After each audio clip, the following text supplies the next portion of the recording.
Central Iran, 32 kilometers north of Qom, 2:10 in the morning, 128 U.S. Army Rangers from the 75th Ranger Regiment were moving toward the Fordow Dark Mountain bunker from 4 sides. Inside the mountain, 468 Iranian forces were defending 3 buried reactor halls, 24 centrifuge rooms, and 18 armored power nodes. The Rangers had 90 minutes to break the network before reinforcements reached the ridge. Fordow sat inside a mountain of hard rock. 2 tunnel mouths led into the main bunker. 4 smaller service shafts fed air, fuel, and power into the lower levels. Iranian forces had built 3 outer wire belts, 11 concrete guard posts, 6 DSK heavy machine gun nests, 4 Zu-23-2 anti-aircraft guns, and 2 underground barracks around the complex. Inside the bunker, blast doors split the reactor network into sealed compartments. Yet every corridor had cameras, steel shutters, and fallback firing points. Iran believed the mountain itself made the site safe. The dark bunker mattered because it was not just one reactor room. It was a hidden network. One hall held centrifuge lines, one held backup reactors, one held control racks tied to fuel pumps, cooling loops, and buried cable trunks. If the bunker stayed alive, the whole network could be restarted after airstrikes. Iranian forces believed no small unit could break it fast enough. They expected bombs from above. They did not expect U.S. Army Rangers coming through rock, wire, and tunnels at close range. The assault plan was simple and tight. Alpha Element had 34 U.S. Army Rangers and would cut the north wire, kill the ridge guns, and open the upper service shaft with C4 and a linear charge. Bravo Element had 30 U.S. Army Rangers and would hit the west gate, destroy the guard posts, and hold the vehicle road with M24, OB machine guns, and a Carl Gustav M3. Charlie Element had 36 U.S. Army Rangers and would breach the main tunnel, drive toward the reactor control hall, and place thermite on power nodes. Delta Element had 28 U.S. Army Rangers and would secure the South Ridge, stop any breakout, guide 2 AGM-114 Hellfire strikes, and mark the final reactor rooms for 2 GBU-31 JDAM hits if the Rangers failed to hold them. At 2:10, the attack began from all 4 sides at once. Alpha cut through the first wire belt with det cord. Bravo hit the west gate with a shaped charge. Charlie pushed into the east tunnel behind a flash of C4 and dust. Delta opened on the south ridge with suppressed MK18 CQBR rifles, then shifted to M4A1 Sokmudi 2 carbines as the first Iranian forces turned toward the noise. For 12 seconds, the whole mountain answered at once. Sirens started, searchlights swung, tracer fire crossed the lower road. Iranian forces first thought it was a probing raid, then 3 guard posts went dark in under 40 seconds.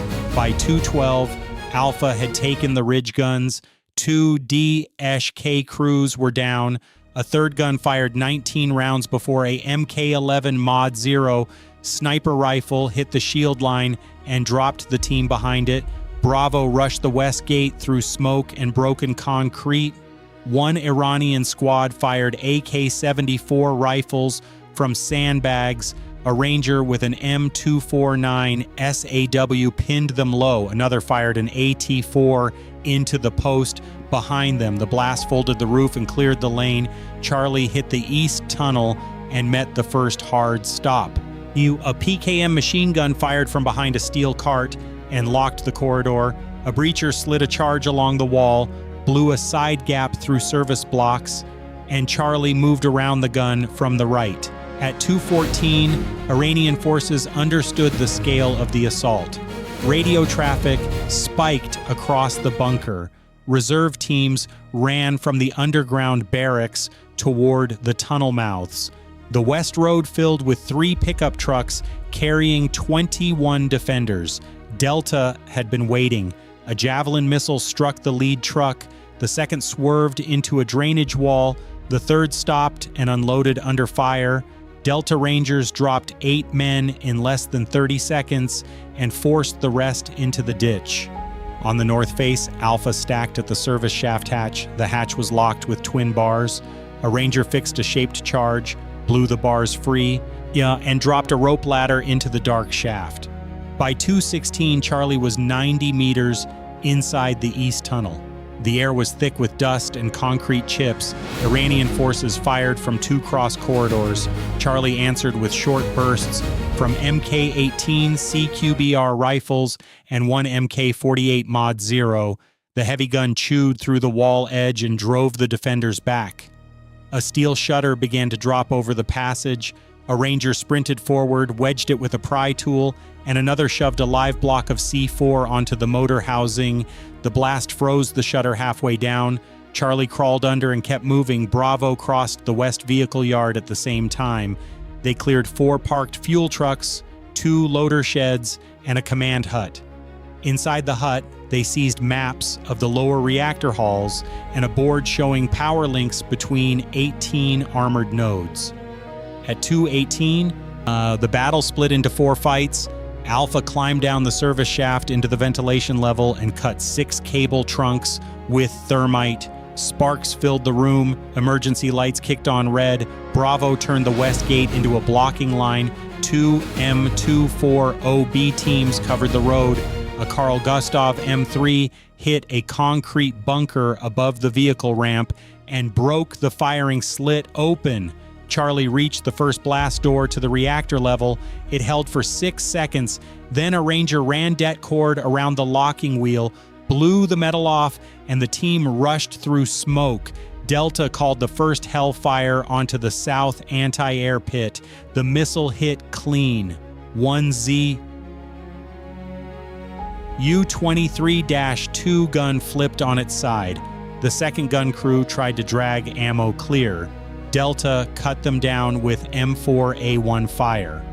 By 2:20, Iranian forces shifted to delay tactics.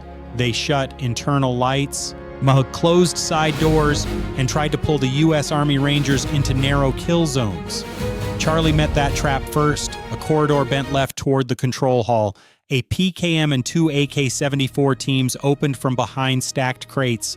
Charlie went low, fired under the boxes, then rolled 2 grenades behind the cover. The burst ended the block. Alpha reached the lower air plant and found 11 defenders around generator panels. The fight lasted less than 1 minute. M4A1 rifles and 1 and 2 49 SAW cleared the room. Alpha placed thermite on 4 backup turbines and burned through fuel lines feeding the buried halls. At 2:22, the Iranian command post finally understood the main target. Orders went out to protect Hall 2 and Hall 3 at all cost. That told Bravo where the center of the network sat. The Rangers pushed through the west service passage, toward Hall 2 while still holding the road behind them. 1 Iranian team tried to retake the gate with RPG-7 fire. The first rocket missed and hit a wall. The second struck the west fence. Bravo answered with a MK19 grenade launcher taken from a captured post. 6 grenades landed across the ditch and stopped the push. Inside the mountain, Charlie reached the control hall entrance and hit another sealed door. A breacher stuck 2 charges across the hinges. The door crashed inward. The control room was 14 meters wide. Consoles lined both sides. 11 Iranian technicians and 9 armed guards were still inside. Charlie fired fast and accurate. In 25 seconds, the room was theirs. By 2:24, the fight turned deeper. Charlie split into 2 sticks. One secured the control racks. The other moved toward Hall 3. Alpha linked with Charlie through a lower ladder well and handed over 3 captured hard drives and a printed switch diagram. That stopped Charlie from wasting time on dead corridors. Delta reported 2 more trucks coming from the South Road with 16 Iranian forces. A second Hellfire hit the rear truck. Bravo fired M24OB bursts into the lead truck until it rolled into the ditch. The survivors tried to climb the slope. Delta met them with MK18 fire and held the line. Iranian forces inside the bunker were now cut off from outside help. At 2:26, Hall 3 became the center of the battle. The hall door opened into a long chamber filled with reactor piping, catwalks, and cable trays. Iranian forces had built 3 firing points across the floor and 1 on the overhead walk. Charlie entered hard and took fire from all 4 positions. 1 Ranger went down wounded in the shoulder, another dragged him behind a pump housing. A MK18 Mod 0 fired upward and cleared the catwalk. 2 Rangers moved left with M4A1 rifles, while a third pushed a flash charge under the nearest barrier. The burst stunned the first firing team. Charlie rushed it and kept moving. Alpha came in from the lower side and hit the second firing point from the flank. The chamber started to collapse for the defenders. By 2:28, Iranian forces tried one last internal counterattack. 27 defenders from Hall 2 pushed through a maintenance passage toward Charlie's rear. Bravo intercepted them at the junction. The passage was too tight for a full line. Bravo used that. 1 Ranger held center with a M249 SAW, and then 2 others fired controlled bursts from MK18 CQBR rifles over his shoulders. The first 9 defenders fell inside 14 seconds. The rest tried to pull back. Bravo chased them to a steel hatch, blew it open with C4, and seized Hall 2. The room held 8 centrifuge cascades, 6 coolant pumps, and 5 armored switch cabinets. Thermite bars went onto every cabinet. The Rangers moved on before the metal even finished melting. At 2:30, 20 minutes into the operation, the bunker network was breaking apart. Power in Hall 2 failed first, then the cooling loop alarm started in Hall 3. Iranian forces still held the lower reactor core room under the central chamber. That room sat behind 2 blast doors and a drop stair. Charlie and Alpha went after it together. The first door was blocked by a forklift. A Ranger fired a Carl Gustav M3 round through the frame. The blast shoved the wreck aside. The second door opened halfway and stuck on bent track. By 2:32, the lower core room was in sight. The room was smaller than expected. That made the fight faster and worse. Pipes, tanks, and control boxes crowded the floor. Iranian forces fired from behind shielded panels and 1 raised platform. A Ranger with a MK11 Mod 0 dropped the platform gunner through a gap in the rail. Alpha hit the left side with M4A1 rifles. Charlie crossed right with 2 MK18 teams. At 2:34, the final reactor room was secured.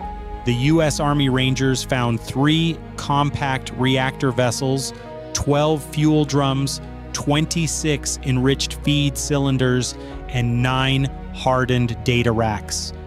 The mission changed from assault to destruction. Alpha rigged the feed lines with C4. Bravo planted thermite on the data racks. Charlie set linear charges along the coolant manifolds. Delta moved 6 laser markers onto the roof cracks above the chamber in case the JDAM strike was needed. Iranian forces still fired from one side corridor, but the resistance was weak now. A PKM fired 40 rounds, then stopped. Bravo cleared the corridor and captured 14 survivors, including 3 officers from the bunker command section. By 2:36, organized defense had ended, but the clock still mattered. Reinforcements from 2 Iranian bases were already moving.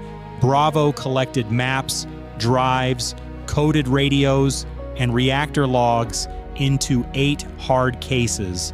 Alpha checked each chamber twice to make sure no live team remained hidden behind shutter doors.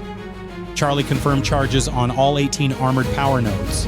Delta scanned the roads and counted 9 vehicles on the northern route, still 18 minutes away. Note, the Rangers did not wait. Charges were set to burn, burst, and fail in sequence. First power, then cooling, then control, then the feed system. At 2:38, the withdrawal began. Alpha pulled back through the north shaft with the hard cases. Bravo fell out through the west passage carrying 4 wounded Rangers on soft litters. Charlie was last out of the core room. Before leaving, they detonated the first line of C4. The blast punched through pipes and split the regulator housings.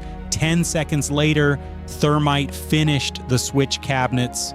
Delta called off the JDAM strike because the bunker was already dying from inside. On the outer slopes, Iranian forces who had survived the first fight tried to fire on the exit lanes with AK-74 rifles and one RPG-7. Delta cut them off. A Javelin missile destroyed the last truck still moving on the south road. By 2:40, 30 minutes after the breach, fire and smoke were pushing out of all 4 service openings. The lower halls lost pressure. Then the first internal fuel drum cooked off. The ground shook under the ridge. Bravo's M24 OB teams fired one last covering burst at a group of 12 Iranian forces trying to reach the West Yard. Alpha reached the north extraction point with the captured cases. Charlie emerged from the east tunnel carrying the final wounded Ranger. Delta broke contact in pairs and slid off the south ridge. The mountain was still standing, but the reactor network inside it was finished. At 3:40, 90 minutes after the assault began, the U.S. Army Rangers were gone. Iranian reinforcements reached Fordow too late. They found 137 Iranian forces dead, 96 wounded, and 88 captured. The rest had scattered or were trapped behind collapsed passages. The U.S. Army lost 4 Rangers killed and 11 wounded. The Rangers destroyed 3 reactor vessels, 8 centrifuge cascades, 18 armored power nodes, 6 coolant pumps, 4 backup turbines, 12 fuel drums, 26 feed cylinders, 2 ZU-23-2 guns, 6 DSHK positions, 7 vehicles, and 1 bunker command post. The total damage reached $412 million. Iran had believed Fordow was too deep, too hard, and too protected for a fast ground assault. What actually happened was a 90-minute breach that broke the bunker from the inside, captured its records, and left its reactor network dead before reinforcements arrived. Iranian forces had concrete, steel, depth, numbers, and guns. What they did not have was 128 U.S. Army Rangers willing to take a mountain apart, room by room.